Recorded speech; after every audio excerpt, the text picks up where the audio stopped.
Friends, welcome to news digest. Friend, India के export को लेकर एक बहुत बड़ी न्यूज आ रही है। जब यूएस ने इंडिया पर 50% का टैरिफ लगाया था, तब यूएस ने सोचा कि इंडिया का एक्सपोर्ट कम हो जाएगा और इंडिया बहुत ही जल्द यूएस के सामने झुक जाएगा। बट दरअसल हुआ जस्ट उल्टा। लास्ट ईयर सितंबर मंथ में इंडिया का एक्सपोर्ट जो यूएस को हुआ था वो $35.1 बिलियन था। इस वर्ष सितंबर मंथ में इंडिया का एक्सपोर्ट बढ़कर $36.4 बिलियन हो गया, यानी कि घटने की बजाय इंडिया का एक्सपोर्ट और ज्यादा बढ़ गया।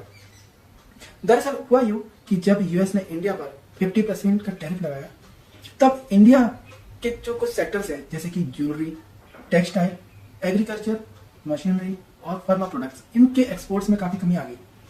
लेकिन फिर इंडिया ने ऐसा क्या किया कि एक्सपोर्ट डेफिसिट की बजाय बेनिफिट में बदल गया। दरअसल इंडिया ने यहाँ पे डाइवर्सिफाई स्ट्रेटेजी को फॉलो किया।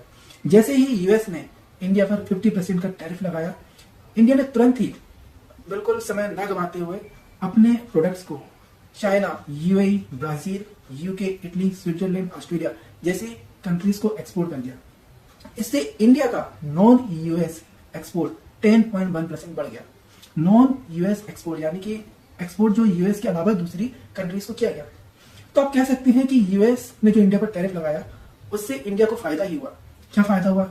एक तो इंडिया को न्यू मार्केट्स मिल गए, इंडिया का एक्सपोर्ट बढ़ गया और इंडिया की जो यूएस पर डिपेंडेंसी थी एक्सपोर्ट की, वो कम हो गई।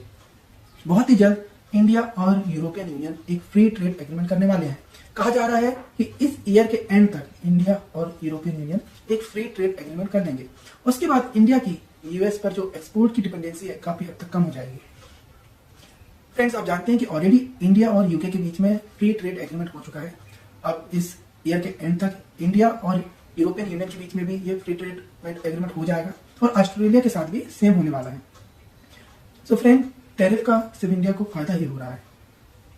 अपनी राय लिखना कमेंट सेक्शन में ना भूलें और इस चैनल को लाइक और सब्सक्राइब जरूर करें। Thank you. जय हिंद।